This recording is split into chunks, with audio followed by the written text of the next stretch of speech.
Chers amis, bonjour. Nous voici ensemble pour une nouvelle émission Vitamine B. Aujourd'hui, j'ai le privilège d'avoir Sandra Duby. Bonjour Sandra. Bonjour Sylvain. Tu vas bien? Très bien, merci. Alors, tu es venu nous rendre visite dans ce studio. Tu habites où?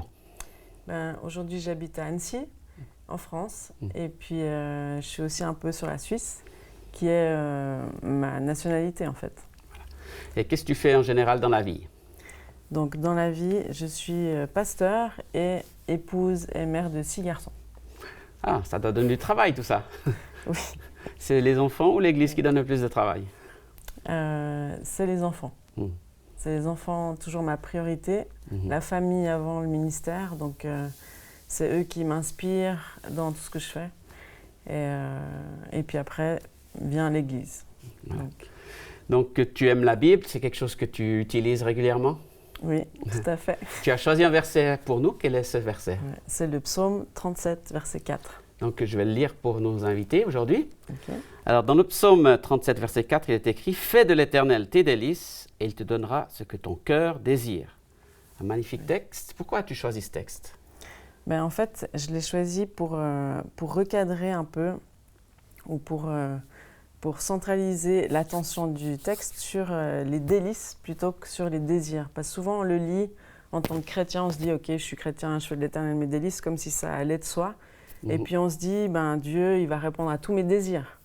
Alors qu'en fait, pourquoi « Fais de l'Éternel tes délices passe avant, il te donnera ce que ton cœur désire », c'est que faire de l'Éternel nos délices, c'est vraiment quelque chose de radical, c'est-à-dire que c'est une rencontre avec Dieu, c'est un cœur à cœur avec lui, et puis c'est une transformation qui a eu lieu, parce qu'on est transformé par l'amour. Donc quand on est capable de recevoir cet amour ou qu'on l'accueille, ça va nous transformer forcément. Et puis non seulement transformer nos cœurs, mais ça va transformer notre intelligence, notre mentalité, notre façon de penser, etc. Ça se passe comment en fait, alors cette transformation? Alors c'est un grand mystère, on va dire, c'est comme des révélations ou des convictions qui viennent tout d'un coup, à force de lire la parole de Dieu, de côtoyer des gens qui nous permettent de voir les choses différemment. C'est vraiment une opération qui se fait dans le cœur. Ouais. Et puis dans l'intelligence, donc quand aussi le cœur est relié à l'intelligence, ça c'est toujours bon, hein. Ouais. On parle des rémas de Dieu, des révélations qu'on reçoit, et puis ça opère un switch dans notre mentalité, notre façon de penser. Ce mot délice, on ne pense pas toujours à Dieu quand on voit le mot délice, on pense plutôt à la nourriture, ou je ne sais pas. Qu'est-ce qui t'inspire ce mot dans ce texte?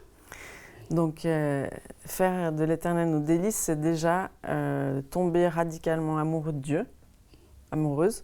Ouais. C'est possible? Oui, c'est possible parce que Dieu, il s'appréhende par les sens, en fait. C'est pas un concept ou une religion, un truc bizarre. C'est vraiment une rencontre qu'on fait. Et puis, comme on rencontre une personne, on la voit, on entend sa voix, il y a un toucher aussi, il y a quelque chose qui se produit qui fait qu'on est connecté à la personne. Et avec Dieu, c'est la même chose. Il nous a fait à son image. Oui. Donc, il nous a créé aussi des êtres... il est relationnel. C'est pour ça qu'il nous a créés pour déverser son amour sur nous. Et puis, il nous a créés pour aimer et pour être aimé. Donc ça, c'est le relationnel, forcément. En même temps, il n'y a pas les mêmes sens exacts, puisque est-ce que tu vois Dieu? Est-ce que tu le touches? Comment tu appréhendes cette chose-là? Oui, mais c'est une toute nouvelle découverte des sens spirituels, en fait. Entendre Dieu, ce n'est pas forcément une voix audible. Voir Dieu, ce n'est pas le voir concrètement, mais c'est voir toute sa manifestation. Comme on dit, comment tu peux manifester concrètement l'amour ou le vent ou toutes ces choses-là qui sont invisibles? On ne peut pas, on peut voir que le symptôme de ce que ça va donner. Les résultats. Voilà. Puis dans ta vie, tu vois déjà les résultats depuis un certain nombre de temps, d'années, je ne sais pas? Oui, là ça fait des années en fait que j'ai rencontré Dieu et puis il a radicalement changé ma vie et puis notamment il a radicalement changé mes désirs. Oui.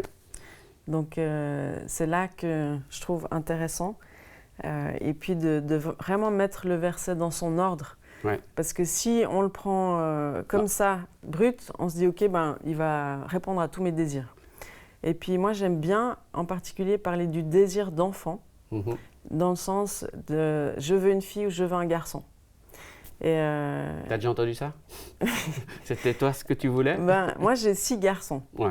Donc, j'ai été confrontée à ça, non seulement dans mon propre cœur, mes propres désirs de garçon, de fille, Oui. mais aussi surtout la pression extérieure. Parce que avoir un garçon, ça va. 2 garçons, ça commence à être challenge. 3, c'est genre, non, mais là, il y a un problème. Ouais. On disait à Julien, mais il y a un problème, qu'est-ce que tu fais? 4, et puis ça, c'était de plus en plus bizarre, quoi. 6 garçons, c'était... Alors, pour les musulmans, c'est le sommet de la bénédiction. Ouais. Et puis, pour d'autres, en Europe, selon les statistiques, les femmes veulent plutôt des filles. Mais quand on regarde en Chine ou en Inde, on les élimine dans le ventre de leur mère, les filles. Parce que ou elles coûtent trop cher quand elles se marient en Inde, ou alors avec la politique de l'enfant unique en Chine. Et puis moi, en tant que psychologue, donc j'ai une formation de psychologue, je me rends compte des dégâts que ça produit, en fait, ce désir de fille ou de garçon. Oui. Déjà, de notre relation avec l'enfant qu'on porte, oui. Suivant le désir qu'on lui impose, on va dire, il y a un rejet qui se fait.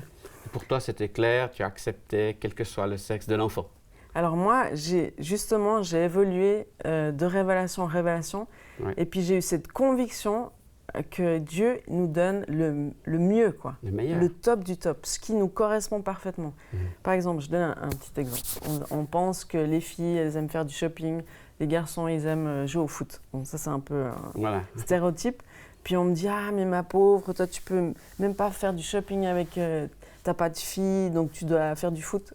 Donc, déjà, j'aime faire du foot avec mes fils, mais j'ai quelques fils qui aiment trop faire du shopping avec moi. Donc, ils sont tellement différents, tous, les 6, même physiquement, mais au niveau de leur personnalité, que chacun apporte quelque chose de différent. Et puis, c'est pas une fille va apporter ça, un garçon va apporter ça.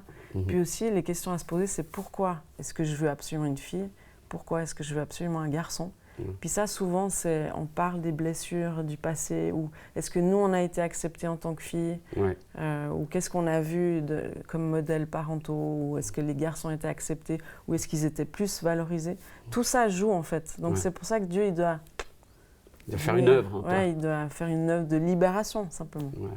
Donc maintenant, tu as ce que tu désirais. Tu as toujours voulu avoir 6 garçons. Moi, je me rends compte que c'est vraiment ce qui me correspond, quoi. C'est vraiment un délice. C'est un cadeau. Donc, qu'est-ce que tu pourrais dire à des gens qui sont en recherche, qui ne savent pas trop qu'est-ce que Dieu pense d'eux, qu'est-ce qu'il attend d'eux? C'est quoi ton expérience, qu'est-ce que tu leur partagerais, en fait? Déjà, de laisser une petite porte ouverte à ce que Dieu, à la croyance que Dieu existe et que Dieu est amour. Juste comme une possibilité. Et si, par exemple, je me disais que c'est possible que Dieu existe et qu'il m'aime. Et puis d'avancer, et puis de commencer à parler à Dieu simplement. Et dire, Dieu, si tu existes, viens te manifester dans ma vie. Viens me montrer que tu es là. Et puis comme Dieu, il parle de plein de manières différentes, c'est des circonstances, des petits signes dans le ciel, des arcs-en-ciel qui apparaissent, enfin plein. Moi, j'ai plein d'histoires à raconter. C'est des rencontres, c'est plein de choses. Mais c'est comme notre 6e sens qui témoigne que Dieu existe parce qu'on le sent à l'intérieur de nous. Vu que c'est lui qui nous a créés, c'est notre créateur. Donc forcément, dans ses créations, dans ses créatures, il y a quelque chose qui résonne. Et on sent, on sait qu'on lui appartient. Maintenant, tu sens une identité dans ta compréhension de Dieu? Ton identité s'établit là-dedans? Oui, en fait, ça c'est le grand changement, la grande transformation qui s'est opérée chez moi. Parce que dans mon passé, j'étais mannequin et je cherchais vraiment mon identité dans ces choses-là. D'être reconnue. L'apparence. C'est l'apparence, mais c'est fondamentalement le fait de se sentir accepté, se sentir aimé, se sentir reconnu. C'est ça qu'il y a derrière. Puis tu l'avais obtenu, ça, d'une certaine manière? Non, jamais. Jamais. Parce qu'en fait, ça... C'est ce que les gens pensent. Voilà, exactement. Ça peut jamais nourrir notre besoin d'être accepté, aimé, etc. Il y a toujours plus. C'est jamais comblé. Parce qu'on pense que c'est ça qui va nous combler, mais en fait, non. On essaye ça, puis après, on veut plus. C'est comme les richesses. On n'est jamais satisfait du niveau de richesse qu'on a. On veut toujours plus. Plus gros bateau, plus grosse maison, tout ça.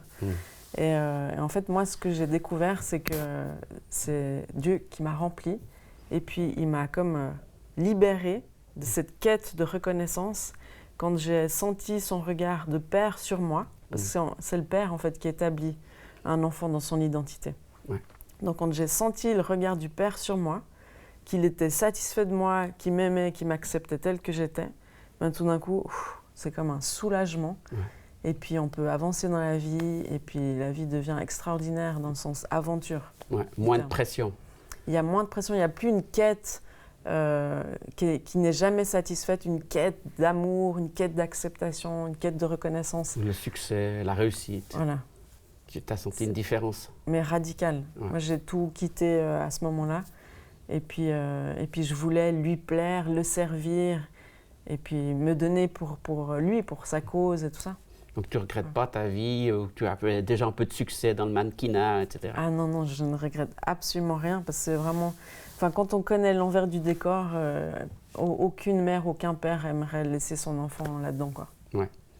Ça, on voit que les photos, que les images. On voit qu'une face partie de la pièce, ouais, Ouais. ouais, c'est sûr. Donc dans ce texte, il dit que Dieu nous donnera quand même quelque chose. Donc Dieu, il est généreux, il aime distribuer. Quelle est ton expérience? Ouais. Ben, un Dieu d'amour, c'est un Dieu qui donne, un Dieu d'abondance, qui ne donne pas par mesure, en retenant un petit peu. Il donne en abondance, mais il veut tellement notre bien qu'il va nous donner comme des panneaux indicateurs sur le chemin. Et donc il va nous donner à la mesure où on peut recevoir, et puis prendre soin de ce qu'il nous donne, pour que ce qu'il nous donne ne soit pas gaspillé, et puis qu'il porte du fruit. Comme c'est un Dieu d'abondance, quand il te donne à toi, c'est aussi dans le but que ce soit redistribué et multiplié. C'est pas juste pour ta petite vie égoïste. Non, non, non, c'est toujours une abondance exponentielle. Ouais. Alors notre responsabilité, c'est quoi finalement par rapport à ce texte? Notre responsabilité, elle est juste dans le fait d'accueillir l'amour de Dieu. Ouais. Sans essayer de faire des efforts pour aimer, faire tout ce qu'on peut pour être une bonne personne ou un bon chrétien. Mais on ne peut donner que ce qu'on a reçu. Donc la première étape, c'est vraiment recevoir. Ouais. Recevoir une nouvelle identité, recevoir son amour, recevoir son acceptation inconditionnelle. Puis après, depuis là, c'est la fondation de nos vies, depuis là, on peut commencer à déborder. Parce qu'on va donner que ce qui déborde de nous. Alors qu'est-ce que tu fais pour recevoir? Tu fais du yoga, de la méditation, des gestes, je ne sais pas. Bonne question. Oui, qu'est-ce que je fais? Je passe du temps dans sa présence. Donc ça peut aider d'avoir de la louange, tes CD par exemple, Sylvain. Ça peut aider. Ça peut aider. Ou, moi je suis pas mal sur YouTube. Je sais quelle est la musique qui me transporte, puis qui me connecte à Dieu. Mais qu'il y ait de la musique ou pas, ça peut être pour des personnes, ça peut être marcher dans la forêt, dans la montagne. C'est différents contextes où on peut... se recentrer sur l'essentiel et puis avoir un espace où on peut communier avec Dieu. Communier, ça veut dire communiquer. Ça veut dire lui parler, mais aussi lui donner l'occasion de nous répondre. Parce que des fois, on parle vite, on fait nos prières, puis après, on part au boulot. Mais laisser le temps à Dieu de nous parler.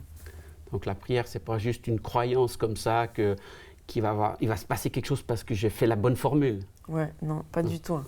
Ça, c'est vraiment la différence entre des actes religieux où on pense qu'en faisant ça, bien ça, des petits rituels comme ça, on va avoir ce qu'on désire. Ça, c'est un peu de la superstition. Alors que Dieu, en fait, c'est une rencontre, c'est une relation, c'est un échange. Et puis, il nous transforme de gloire en gloire, comme on dit. C'est un processus. Donc, il faut aussi se laisser être un peu cool avec soi-même, puis se laisser le temps d'être transformé par lui. Donc, tu n'as pas une formule magique que tu pourrais donner comme un truc pour prier puis comprendre Dieu? Non, mais en tout cas, lire sa parole pour mieux le connaître, ça c'est sûr, mais lire sa parole avec son esprit, c'est vraiment les deux. Parce que lire la parole, des fois, ça peut être ennuyeux, on peut avoir l'impression de manger un biscuit sec, comme on dit, alors qu'en fait, la parole de Dieu, c'est un pain frais et chaud pour chaque jour.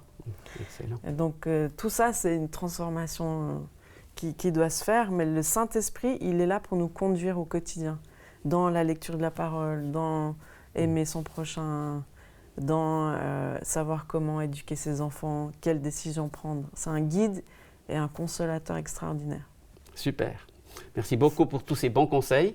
J'espère que ça encouragera tous les gens qui nous ont suivis de lire la Bible, d'écouter les conseils de Dieu et puis d'aller de l'avant et de recevoir ainsi des cadeaux que Dieu a pour nous. Alors, au plaisir de vous revoir, de vous entendre, de vous rencontrer pour une prochaine émission. Merci Sandra, à une prochaine. Avec plaisir. Au revoir.